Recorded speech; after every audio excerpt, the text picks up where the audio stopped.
don Alirio Ramírez vamos a tocar también temas internacionales, sobre todo, doctor Ramírez, el tema de la geopolítica mundial el día de hoy, ¿cómo lo caracteriza?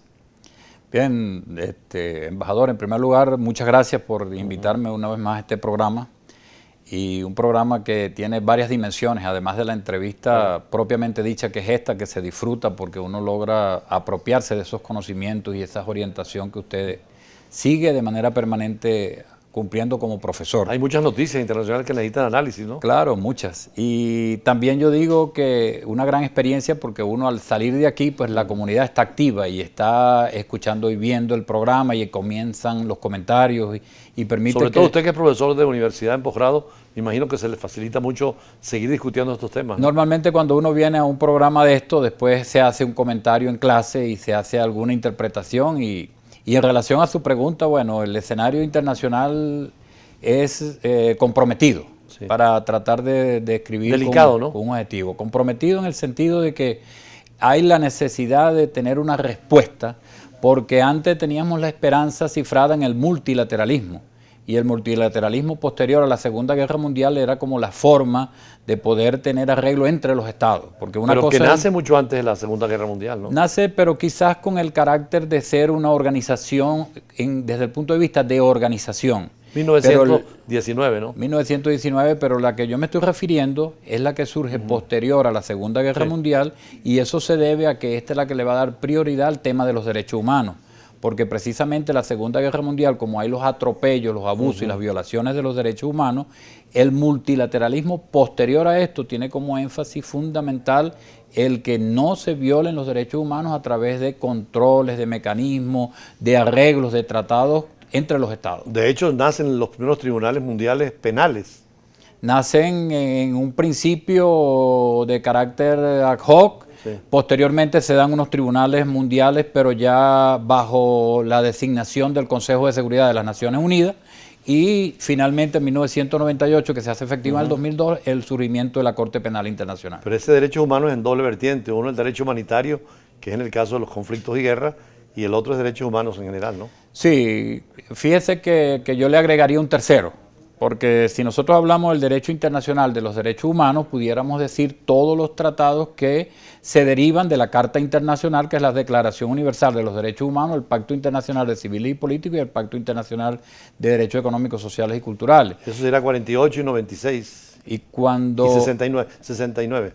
Que es la Carta Interamericana de Derechos Humanos, pero antes de 66. El pacto es 66. Los dos son del 66. Pero para América Latina es el 69, ¿no? Porque es la Convención Americana, que es otro instrumento. Pero ya el 48 es la Declaración Universal. Es la Declaración Universal. Pero le iba a decir que eso sería solo derecho internacional de los derechos humanos. Claro.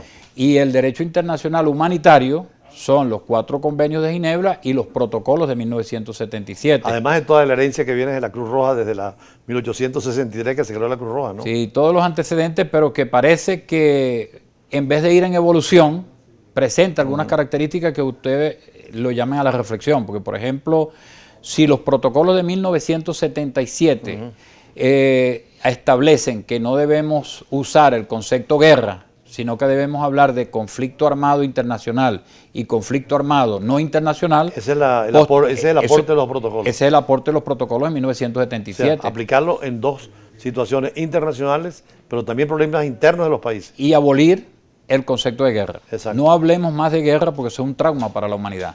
Entonces, sin embargo, bueno, ahora está en boga hablar de guerra a nivel local, a nivel internacional. Y el tercer elemento que yo digo, que no se puede hablar de derechos humanos sin tener la consideración del tema constitucional, porque los derechos fundamentales están dentro de cada uno de los países. Claro. Y esos derechos fundamentales que los nacionales tienen reconocido a lo interno son los derechos humanos que se llevan al escenario internacional para que puedan quedar vinculantes para un grupo de países. Entonces, por eso hay situaciones como la que se presenta en Venezuela, que de repente vengan el alto comisionado de derechos humanos a ver cómo está la cosa aquí. Es no solamente legal, es pertinente y es vinculante y es obligatorio. ¿Por qué? Porque existe un tratado internacional, ese tratado internacional los venezolanos somos signatarios y además lo hemos ratificado y nosotros nos hemos comprometido a cumplir con esas obligaciones internacionales, y ese alto comisionado es el Consejo de los Derechos Humanos, y el Consejo de los Derechos Humanos incluso tiene mayores potestades, porque los diferentes representantes de las ramas del poder público del país deben presentar informes periódico que se llama el Informe Periódico Universal, ante ese organismo donde estamos demostrando que estamos dando exacto cumplimiento al tema de los derechos humanos. Los derechos humanos involucran incluso lo que ha sido preocupación del multilateralismo desde sus inicios, que usted se refería a lo mejor 1917, 1919. Sobre todo con la creación de la Sociedad de Naciones en el 19. Claro, pero la Sociedad de las Naciones es multilateralismo porque es una organización. Claro. Pero la Sociedad de las Naciones fue precisamente suspendida por no poder evitar la violación de los derechos humanos y por no poder evitar la guerra. Por eso Naciones Unidas es la referencia más importante, como pivote de los derechos humanos. Pero fíjese que Francis Fukuyama en el 2011 escribió un libro que se llama América en la encrucijada, donde él dice que ya el multilateralismo de las Naciones Unidas no está dándole respuesta a la humanidad, que no está siendo eficiente, que no está siendo eficaz y que sus decisiones no siempre son tomadas en cuenta. ¿Podríamos seguir hablando de multilateralismo en el día de hoy?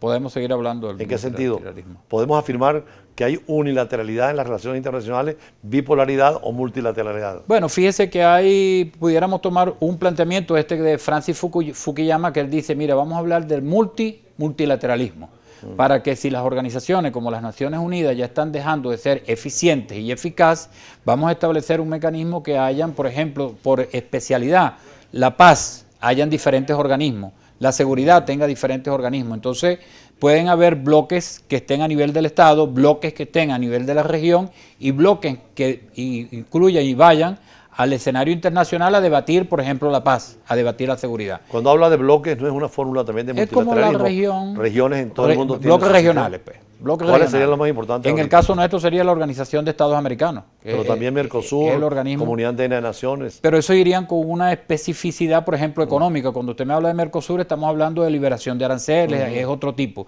En cambio, que yo estoy hablando del tema central de los derechos humanos. Claro. Ahora, ¿cómo está la situación en este momento de los derechos humanos en el mundo? Bueno, los derechos humanos está la misma palabra con la que comenzamos, comprometida.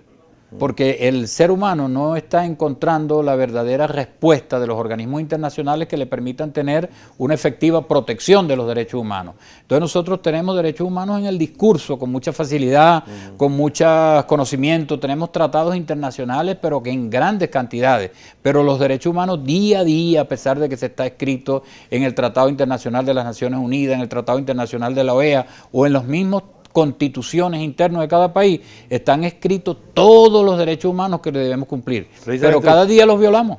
Usted va a ser coordinador pronto en un doctorado en derechos humanos, en política internacional, diplomacia, pero derechos humanos y derecho humanitario. Sí, ya habíamos tenido una experiencia de coordinación en esos doctorados, uno que estaba dictando la Universidad Latinoamericana y del Caribe, la ULAC, y en algunos casos que he compartido con ustedes, y ahora estamos próximos a iniciar un nuevo doctorado en Derecho Internacional Público, con sus menciones en Derecho Internacional de los Derechos Humanos y Derecho Internacional Humanitario, y bueno, tenemos el honor de participar allí como coordinador. ¿Qué dirección tiene este doctorado? La dirección de revisar y promover una implementación efectiva de lo que verdaderamente tenemos comprometidos en los tratados internacionales.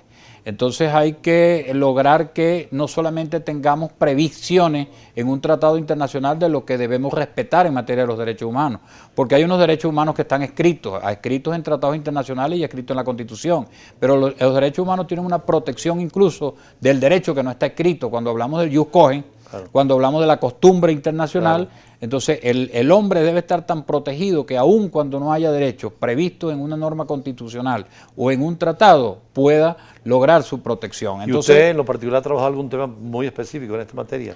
Yo he trabajado varios temas, ¿no? Mi preocupación siempre ha sido por los derechos humanos y todas vinculadas en el derecho interno. Mi tesis doctoral fue la manifestación pacífica y la protección que el Estado debe darle a la manifestación pacífica.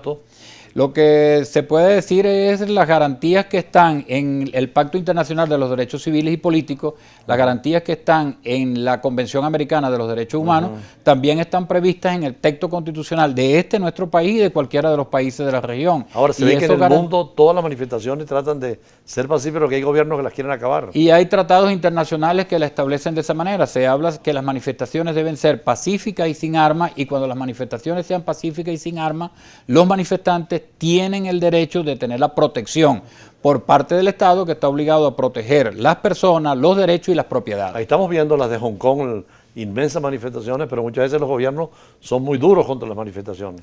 Sí, porque en ese caso lo que debemos saber siempre es que cuando se actúa de esa manera se está violando los derechos humanos. ¿Hay proporcionalidad en eso? La proporcionalidad, hay una interpretación de proporcionalidad porque hay un tratado internacional de que habla del uso de la fuerza y entonces establece que se puede usar la fuerza proporcionalmente, pero eso no es cuando estamos hablando de un tema de manifestación pacífica. La proporcionalidad más se refiere cuando se está en un combate de la seguridad ciudadana en una comunidad y el funcionario policial es atacado con armas de fuego, y entonces si él es atacado con unas armas de fuego, él tiene el derecho de proporcionalmente defenderse. Esto no es para manifestaciones. Ahora, este es un tema que está de actualidad porque en todas las democracias en el mundo, en las dictaduras, en cualquier tipo de gobierno, la gente manifiesta cuando quiere cambios, ¿no? Bueno, las manifestaciones son un derecho y es una conquista del ser humano. Entonces, como estamos hablando de derechos humanos, tenemos que obligatoriamente incluir el tema de manifestar. ¿Qué conclusiones en un minuto tenía de esa tesis suya? Bueno, las conclusiones es que el derecho de manifestar es un derecho humano y ese derecho debe ser protegido conforme a lo que establece el artículo 55 de la Constitución Nacional, nuestra, que dice que debe ser protegido y que Pero hay la referencia a los documentos y tratados internacionales. Y está vinculado con el Pacto Internacional de los Derechos Civiles y Políticos, el Pacto Internacional de los Derechos, perdón, la Convención, la Convención Americana, porque los otros son de los derechos colectivos. Sí. La Convención Americana de los Derechos Humanos y está vinculada también con los pactos de los funcionarios encargados de hacer cumplir la ley y las garantías que deben prestarle a los ciudadanos. Bueno, muchísimas gracias al doctor Alirio Ramírez, profesor de Derecho Internacional Público y ahora con Derechos Humanos y Derecho Humanitario. Efectivamente, esa trilogía, la norma nacional, la norma internacional, los organismos internacionales tienen que ver con esto y los pactos que hemos firmado son obligatorios, son leyes supranacionales en definitiva cuando se trata de derechos humanos. Vamos a un corte y terminamos ya nuestro recorrido por los escenarios internacionales, invitándolos mañana, como siempre, con el choque de las imágenes, la fuerza de las palabras y nuestros análisis en profundidad. Muy buenas tardes, hasta mañana.